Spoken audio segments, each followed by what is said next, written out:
I got my X-Men shirt on because I wanted to do I'll call this a random ramble. Well, not really random. There's been a lot going on with X-Men.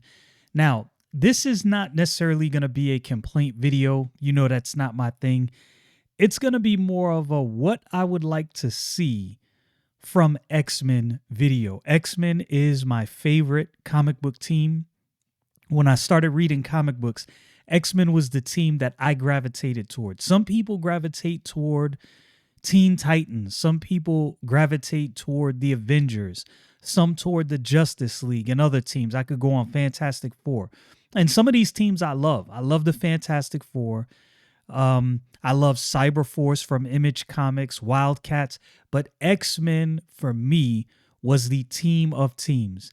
And though this is not a complaint, you guys who follow my channel, you know what I like to do. For those of you who are new, it is my goal to cover things that I love.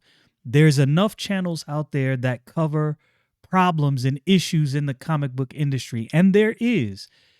I think sometimes people are looking for channels that maybe cover things that they didn't know were out there, or maybe exciting things in comics. Yes, there's a lot of bad. I acknowledge that. I know. But there are some good things, and those stories don't get enough shine. And typically, what happens is if you have something good happening and that good thing doesn't get enough shine, there's no light on it, it doesn't have any traction, and it goes away. And it might be something that's actually great, but because everyone is laser focused on the problem, nobody's focusing on the fact that, hey, there's something over here that's actually addressing this issue. So that's what I try to do. And I'm not saying we don't need those channels out there that definitely highlight the problems. I believe we do. I believe those channels are necessary. It's not my personality. It's not my personality to constantly harp on things I don't like. I don't have the energy for that. But anyway, X-Men. I love the dynamic of X-Men. I love the team. I love all of the different characters. I love the different personalities. I love the fact that you have your there's standouts in X-Men. Obviously there's standouts. There's some characters that they are there and they have shine, but not as much shine as other characters. You have your core characters that get shine. Your Colossus, your Nightcrawler, your Wolverine, Jean Grey, Gambit, Rogue, Jubilee. Even though she was one of the newer members back in the day, she's pretty much a staple now. And Storm, and I could go on listing names. And there's other people that have been in and out of the team through different stories that are not really integral characters, but they are peripheral characters. But I'm just talking about the X-Men in general. I love the X-Men. I've been going over the John Byrne's X-Men Elsewhen.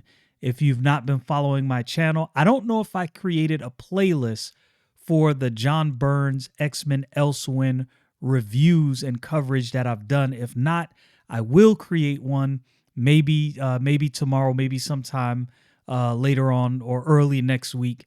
And those will all be there for you to watch. Those are great books. If you're not familiar, John Byrne, who is now like 77 years old, I want to say 77, 74, somewhere around there.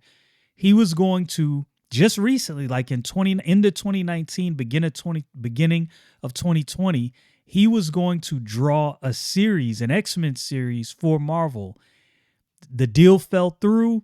He decided to put it out as fan fiction, collected no money for it. So he put it out for free.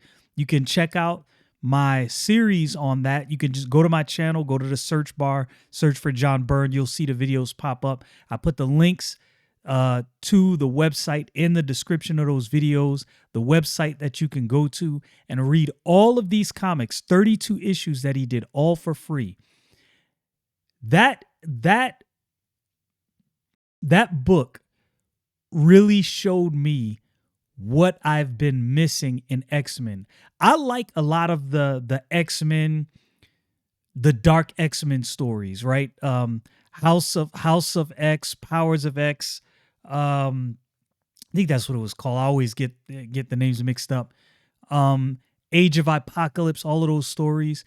There's a lot of X-Men dystopian stories, but the X-Men stories that I love the most, and I realized this as I was reading that book, those some of those books, is the X-Men stories where the X-Men are just on regular Earth, obviously not regular Earth, Earth with mutants and all of that, but you know what I mean. They're amongst the regular populace, and they have things going on that involve what's happening on the planet. Their interaction, trying to show the rest of the world that not all mutants are bad. Not all mutants mean to do you harm. We're actually trying to help you, even though you're trying to destroy us.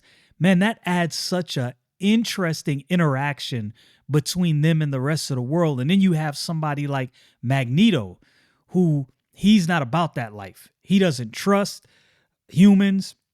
Not that they're not human, but obviously they're homo superior. He doesn't trust regular humans.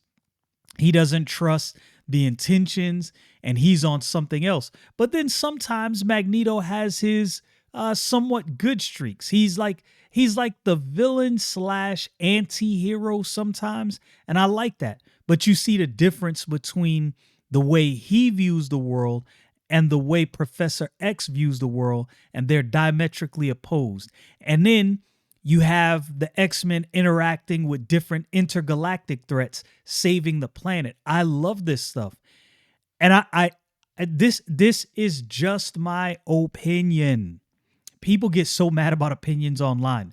I think I wonder, this is just me off the cuff thinking, I wonder if some people who have such an issue with people's opinions online don't really have a group of friends that they've ever talked to or talked through some of these different comic book ideas with. Because if you had a group of friends that you talked comics with, you will know there's gonna be disagreements. You and one of your friends might read the same exact book, and you might say, yo, that book is garbage. And your friend might say, are you crazy? That book was magnificent. Because there's different things that attract different people for different reasons. That doesn't change just because we're online. I'm not offended by someone's opinion about a thing. I might watch a video and go, oh, I disagreed. I thought that book was terrible, but he liked it. Let me see why he liked it. And I might say even after the video, oh, he bugging. But I don't necessarily feel the need to go argue with him or her, whoever's reviewing the book, in the comments about that. And if I do leave a comment, which I rarely do on videos, it'll be something like, oh, wow, I didn't notice that. I didn't like the book for these reasons, but I can see why you liked it because of X, Y, and Z. Because I do understand when I listen to a person, like even if you didn't like something that I did like the Rippaverse books, when you see me do a full walkthrough, I do a full walkthrough. I read through the books. I explain to you why I like what I like. So you see, this is not cap. I'm not just saying I like this for no reason at all. I've gone through the whole book and showed you what I like. You may still disagree, but you can at least see I understand why he likes that. I disagree with his opinion, but I can now see why he likes this. And I think people just don't have I think people don't have enough friends in real life that they talk through some of these issues with. And so that's what causes this big rift. Anyway, I kind of got on a whole tangent with that. I like X-Men interacting with the regular world without it necessarily being an apocalyptic world. And I think a lot of X-Men books in the last, I would say, 4 or 5 years have been focused on more like apocalyptic style, mutants off to themselves and this other thing going on, which some of the stories have been good and the past couple of years, some of them not so good. I'm not saying an apocalyptic book is bad because it's apocalyptic. I'm saying I think X-Men could do for a regular story. And what I mean by a regular story is the regular world, there's some turmoil, there's a threat to the planet. The X-Men come to the rescue, or the X-Men battle this other, big evil character, whoever it is, because this character is plotting to destroy the world or something like that.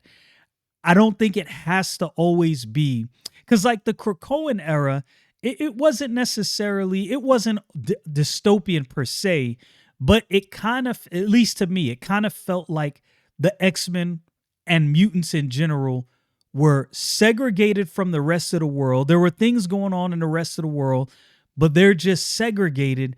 And sometime those two worlds meet, but there's a clash and those two worlds are separated. I like it more when the two worlds are integrated. You have the X-Men amongst, or mutants in general, amongst the populace, and something pops off and the X-Men are at the center. I think if Marvel could get back to that, I think personally, this is just me personally, I think that story would do well. Like a X-Men story where maybe there's some existential threat to one of them, and you see this play out in the world. Maybe some world powers involved, something like that. But just regular world, and they're trying to thwart some evil. More, I guess, more story driven, and less. I'm just gonna say less agenda driven. It seems like, and this is what I noticed, and this is obvious, right? The stories that are just like the Godzilla Thor story that I just read, it's just a good story. I think writers and artists can really be unleashed if they felt free to just create a good story. Because I think what happens is some artists and writers have maybe not purposely and maybe not by their own volition. Maybe they didn't decide this. This was decided for them.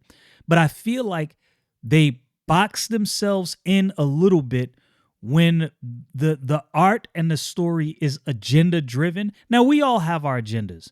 We all have our things that make up what we believe and what we think. But I think when you're free to just write a good story, you're not necessarily, now you may subconsciously, your ideas will be in whatever you create, but it won't be a forced thing. And I think I've brought this up before, but I think with X-Men, especially, I've read some stories as of late. Like when I read Jonathan Hickman's Ultimate Spider-Man, I'm thinking to myself, this is just pure good storytelling. That's all it is. That is all it is. Not one time when I'm reading through Ultimate Spider-Man do I ever think that some idea is being pushed. Now, his ideas obviously are going to appear and show up in what he creates, as I said, but it's just pure storytelling. I think X-Men could really do for a pure story, just something that comes out where everyone is like, yo, this is just a good story. And I think you attract more people that way. I think when an artist and a writer, they just create a story, you have a wider audience. And this is obvious, right? There's no agenda to this side or that side, or this idea or that idea. Your ideas will flow through your creation, but it's just a good story. And I think that's what's missed. I think X-Men, the past, I would say, couple years, has been okay. Some okay stories, some stories not so good. But I wonder if Marvel is trying to force X-Men stories, and thus they're not actually creating pure stories. Like, just get someone who's good. And look, there are good writers out there. I've read books from Marvel, and I'm like, oh, these books right here are good. So they do have some talented writers that can craft a pure story. X-Men, in my humble opinion, being the one of the most, I'm not gonna say the most, people could debate about that, one of the most celebrated franchises among Marvel, one of the most celebrated teams with some of the most celebrated characters. I think good X-Men stories will raise the bar for all Marvel comics. I think if they pump out some really good X-Men stories, just purely story driven, pure, good comic book, science fiction, heroes, bad guys, drama, good fight scenes. And these thoughts were actually inspired by Thor versus Godzilla. Because like as I was reading that, like at no point was I not entertained through that whole book. And as I was reading the book, I'm like, yo, what is missing in the X-Men? I picked up a few X-Men books and, they're okay, but I'm like, yo, X-Men can be way better than this. And then reading that book, I was like, yo, this is the type of stuff that's missing. And the battle going all the way through the book, you have a team of some of the greatest mutants in comic books. It should be wall-to-wall drama, battles, and splash panels with a good story. This was just kind of my, random ramble, my random rant I wanted to go on talking about X-Men. Let me know what you think in the comments.